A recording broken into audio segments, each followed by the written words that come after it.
बाहुबली। ये all time blockbuster movie India के उन गिने चुने मूवीज में से है जिसने इंडियन कल्चर को एक्यूरेटली रिप्रेजेंट किया। Unlike the Mumbai based copy pasting Hindu and Sikh bashing film industry called Bollywood, in a way, Bahubali was a perfect tribute to the 5,000-year-old epic poem composed by Ved Vyas, the Mahabharata. Mahabharata captured the battle of Kurukshetra fought between the brothers Kauravas and Pandavas. Bahubali was a reflection of the traditional Indian storytelling of how the brothers grew up together, learnt together and eventually fought with each other. लेकिन ये video Baahubali के बारे में नहीं है, ये video हमारे देश भारत के बारे में है। अगर हम गौर से देखें तो बाहुबली के कैरेक्टर महेंद्र बाहुबली और हमारी कंट्री इंडिया में बहुत सारे सिमिलैरिटीज हैं। महेंद्र बाहुबली की तरह इंडिया एनर्जेटिक, इंक्विजिटिव और यंग है, और ठीक उसी की तरह हमें खुद के ही रूट्स के बारे में नहीं पता। हमसे हमारी ही ट्रू आइडेंटिटी छिपाई गई और इसके कारण हम अपना ही रियल पास्ट नहीं जानते। और इन सब की जड़ है हमारी एजुकेशन सिस्टम। अंग्रेजों के ज़माने से ही हमारी एजुकेशन सिस्टम डेलिबरेटली ऐसे डिज़ाइन की गई कि हम खुद की हिस्ट्री पढ़कर कमज़ोर फील करें, इन्फीरियर फील करें। इंडिया को रिस्पेक्ट तो दूर की बात है, बच्चे पढ़ाई करके उल्टा इंडिया से नफरत करने लगते हैं। 1947 के बाद से तो हमारी एजुकेशन सिस्टम और भी ज़्यादा एंटी इंडिया, मार्क्सिस्ट और माइनॉरिटी प्लीजिंग हो गई। हमें भारत की हज़ारों साल पुरानी रिच हिस्ट्री और कल्चर के बारे में जानबूझकर नहीं बताया जाता। Our education system makes sure that the students get detached from their own cultural roots and don't feel any sort of pride for their own motherland. और इसके वजह से ये होता है। And the result is that our education today, the young people who come out of the universities and schools, at best they are ignorant and at worst they have contempt for themselves. कुछ नहीं है जी, सब बेकार है, पुरानी बातें हो गई हैं, अब ये इससे अब क्या होगा, ज़माना बहुत आगे निकल गया है। ज़माना बहुत आगे निकल गया है because we have abandoned so many things. We don't teach our children to value them, we don't value them ourselves. So at best ignorant, at worst contempt for themselves. So much ignorance. करे पांडव के कितने बेटे थे? 5 बेटे थे जी। कौन कौन से? एक था भीम, एक उसका बड़ा भाई, एक छोटा भाई, 2 का नाम भूल गया। अब सिख कम्युनिटी को ही ले लो। Sikhs have been the true warriors and defenders of India right from the inception of Sikhism. आज भी इंडिया की सबसे हेल्पफुल कम्युनिटी सिख्स की ही है, लेकिन फिर भी सिख कम्युनिटी हमारे हिस्ट्री बुक्स में अंडर रिप्रेजेंटेड है। गुरु गोविंद सिंह जी, जो एक ब्रेव और फियर्स वॉरियर ही नहीं, एक महान थिंकर, स्पिरिचुअल मास्टर और पोएट भी थे। उनके बारे में लिखा जाए तो 5 हिस्ट्री की किताबें कम पड़ जाएंगी, लेकिन फिर भी हमें उनके बारे में उस ऑडेसिटी से नहीं बताया जाता जिस ऑडेसिटी से ये बताया जाता है कि Akbar was the greatest king to live on earth. Guru Gobind Singh ji जब 9 साल के थे तो उनके पिता गुरु तेग बहादुर जी मुगल एम्परर औरंगजेब से मिलने पीसफुल रेजोल्यूशन के लिए दिल्ली गए। गुरु तेग बहादुर जी के एडवाइजर्स ने उनको वहां जाने से मना भी किया, लेकिन एक रिस्पॉन्सिबल लीडर होने के नाते वो वहां गए। और हुआ क्या? उल्टा औरंगजेब ने उन्हें अरेस्ट कर लिया, उनको इस्लाम में कन्वर्ट होने का ऑर्डर दिया। लेकिन औरंगजेब के लाख बोलने के बावजूद गुरु तेग बहादुर जी ने उसकी बात नहीं मानी और 11 नवंबर 1675 को गुरु तेग बहादुर जी को दिल्ली में पब्लिकली बेहेड कर दिया गया। और ये तो उन हजारों इंसिडेंट्स में से सिर्फ एक है जिसमें सिख्स को इन्वेडर्स ने कन्वर्जन के नाम पर बेरहमी से टॉर्चर और एग्जीक्यूट किया। ठीक गुरु गोविंद सिंह जी की तरह हमें छत्रपति शिवाजी महाराज के बारे में उतना नहीं बताया जाता। Through various guerrilla warfares, will power, strategic thinking and sheer bravery, Shivaji founded the great Maratha Empire and eventually the Marathas successfully defeated the Mughals. लेकिन फिर भी मेजॉरिटी इंडियन स्टूडेंट्स अब तक यही सोचते हैं कि भाई मुगल आए और मुगल्स के बाद डायरेक्टली अंग्रेज आ गए हमें लूटने, जबकि रियलिटी ये है कि हमने एक्चुअली मुगलों को हरा दिया था और इंडिया वापस हमारी हो गई थी। मराठा एम्पायर तो चलो इंडिया के रीसेंट एम्पायर्स में से एक है, हमारे भारत की हिस्ट्री तो हजारों साल पुरानी है। सारे राजाओं के नाम, उनके पॉलिसीज, उनके सक्सेसर्स और फैमिली ट्रीज हमारे एंशिएंट टेक्स्ट्स में रिकॉर्डेड हैं। हजारों हजार साल की हिस्ट्री रिकॉर्डेड है। इतने सारे एविडेंसेस, साइंटिफिक कंफर्मेशंस के बाद भी हम खुद के ही हिस्ट्री को माइथोलॉजी बोलते हैं। In fact, one of the greatest scientists of India, who was also the 11th President of India, none other than India's missile man Dr. APJ Abdul Kalam himself, has confirmed many times that Ramayana is our history and not mythology as dictated to us by the world. Making use of a planetarium software have proved that events narrated in Valmiki Ramayana actually occurred around 7,000 years back and can be subsequently dated. Ramasetu is found submerged and the same location as in described Valmiki Ramayana, and the city of Dwarka has been explored by maritime archaeologists in the north of India. As per the estimate made by the Intergovernmental Panel of Climate Change, NASA Global Change Master Directory, the rise in the sea level during the last 7,000 years has been about 2.8 meters, which roughly corresponds to 9.3 feet. The remains of Ramasetu is found submerged nearly at a depth of 9 to 10 feet. Thus, obviously, this bridge was capable of being used as a land route for 7,000 years back. This is the only existing evidence on a man-made bridge 2,000 years back. To say that our ancestral history is just mythology is equivalent to saying that somebody's father never even existed.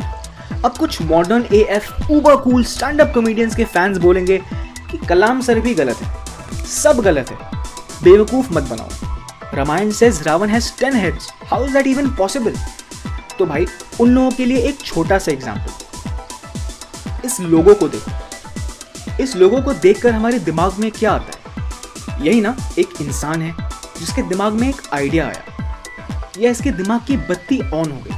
अब जरा सोचो कि इस लोगो को किसी ने badges के form में प्रिंट करवाया और आज से 5000 साल बाद कोई उन बैजेस को एक्सकवेट करे, तो क्या उनका ये सोचना कि उनके एंसेस्टर्स के दिमाग में लिटरली बल्ब्स फिट थे सही होगा? क्या ये लिटरल इंटरप्रिटेशन इग्नोरेंस नहीं है? कुछ लोग बोलेंगे कि भाई गूगल करने पर तो बोलते हैं हमारी हिस्ट्री माइथोलॉजी है। तो यार एक बात जान लो कि ये सारे सिलिकॉन वैली बेस्ड कंपनीज तो बोलेंगे कि हमारी हिस्ट्री माइथोलॉजी है, क्योंकि ये एक्सट्रीमली लेफ्ट लीनिंग ऑर्गेनाइजेशंस हैं। अभी कुछ टाइम पहले मार्क जकरबर्ग ने अपने ऑफिशियल टेस्टिमनी में इस बात को खुद ही एक्सेप्ट किया। Because Facebook and the tech industry are located in Silicon Valley, which is an extremely left-leaning place. Facebook and the tech industry are located in Silicon Valley, which is an extremely left-leaning place. It's an extremely left-leaning place. It's an extremely left-leaning place. Symbolism की एक और example देखो। This is an image of the cosmic dance of Shiva और the dance of शक्ति। शक्ति यानी कि energy, और ये शिवा के कई नामों में से एक है। कार्ल सेगन, जो एक बहुत ही मशहूर कॉस्मोलॉजिस्ट और एस्ट्रोफिजिसिस्ट थे, उन्होंने डांस ऑफ शक्ति को बहुत ही अच्छे से डिस्क्राइब किया है। The most elegant and sublime of these bronzes is a representation of the creation of the universe at the beginning of each cosmic cycle, a motif known as the cosmic dance of Shiva. The god has 4 hands. In the upper right hand is a drum whose sound is the sound of creation. In the upper left hand is a tongue of flame, a reminder that the universe, now newly created, will, billions of years from now, be utterly destroyed. Creation, destruction.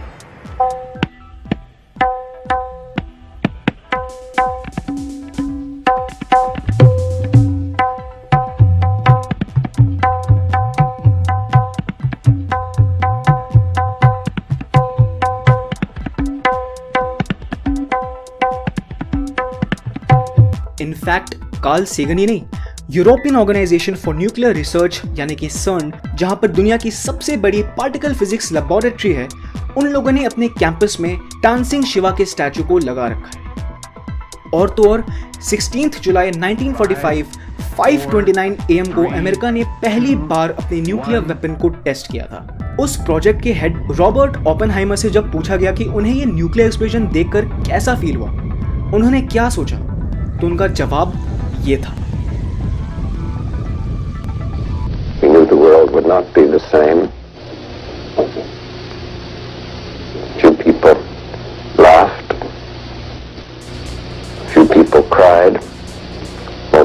were silent. I remembered the line from the Hindu scripture, the Bhagavad Gita. Vishnu is trying to persuade the prince that he should do his duty, and to impress him takes on his multi-armed form and says, "Now I am become death, the destroyer of worlds." I suppose we all thought that one way or another. Interestingly Oppenheimer ने उस project का नाम Trinity रखा था. And we all know what the Trinity stands for in Indian culture. The Indian or Hindu culture is indeed the most scientific culture in the world. The most sophisticated ancient cosmological ideas came from Asia, and particularly from India. Here, there's a tradition of skeptical questioning and unself-conscious humility before the great cosmic mysteries. Most cultures imagined the world to be only a few hundred human generations old. Hardly anyone guessed that the cosmos might be far older, but the ancient Hindus did.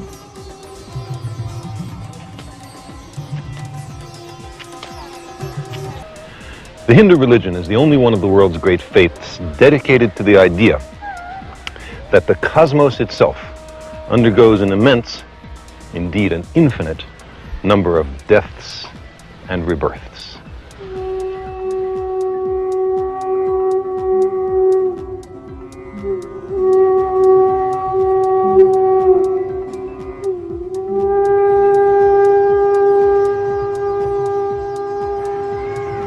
It is the only religion in which the timescales correspond, no doubt by accident, to those of modern scientific cosmology. Its cycles run from our ordinary day and night to a day and night of Brahma, 8.64 billion years long, longer than the age of the Earth or the Sun, and about half the time since the Big Bang. And there are much longer time scales still.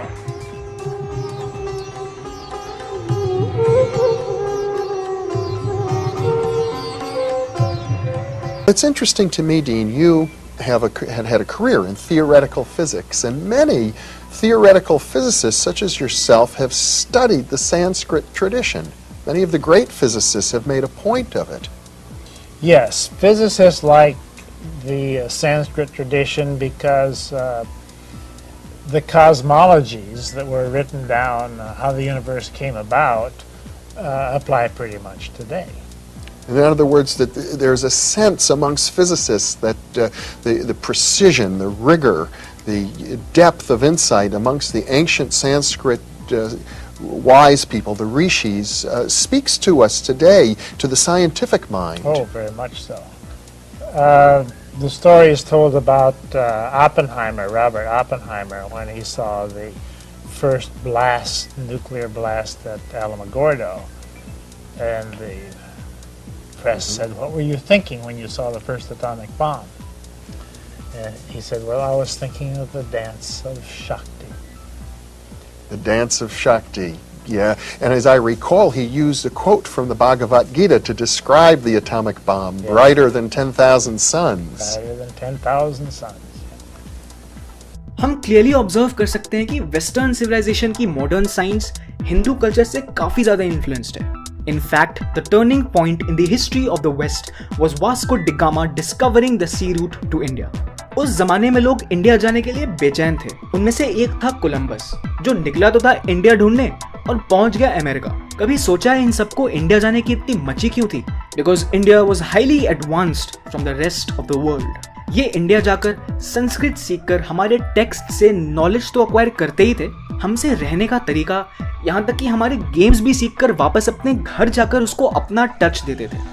एक बहुत ही interesting example है मणिपुर की एक traditional sport की जिसका नाम है UV लकबी, जो कोकोनट यूज करके एंशिएंट इंडिया में खेला जाता था और आज भी खेला जाता है. आज वो गेम रग्बी बन चुकी है और रग्बी में यूज किए हुए बॉल का शेप बिल्कुल कोकोनट की तरह है. और दूसरी फेमस एग्जांपल है गिल्ली डंडा, जिसको महाभारत में मेंशन किया गया है और वो गेम आज क्रिकेट के नाम से जानी जाती है. एक और एग्जाम्पल, जर्मनी की सबसे बड़ी एयरलाइन कंपनी लुफ्थहांसा के नाम और लोगो में इंडियन कल्चर और नॉलेज की झलकें साफ दिखती हैं। लुफ्ट, which is a German variation of Luft, means vanished in Sanskrit, and Hans means swan, meaning the swan that flied high and vanished in the sky, which is Lufthansa, which is a pretty cool name for an airline company. और अगर कोई बोले कि ये एक coincidence है, तो लुफ्थहांसा की लोगो ही देख लो भाई, लोगो में भी हंस यानी कि सोनी है। The entire 19th century Europe took to Sanskrit studies thanks to Dara Shikoh.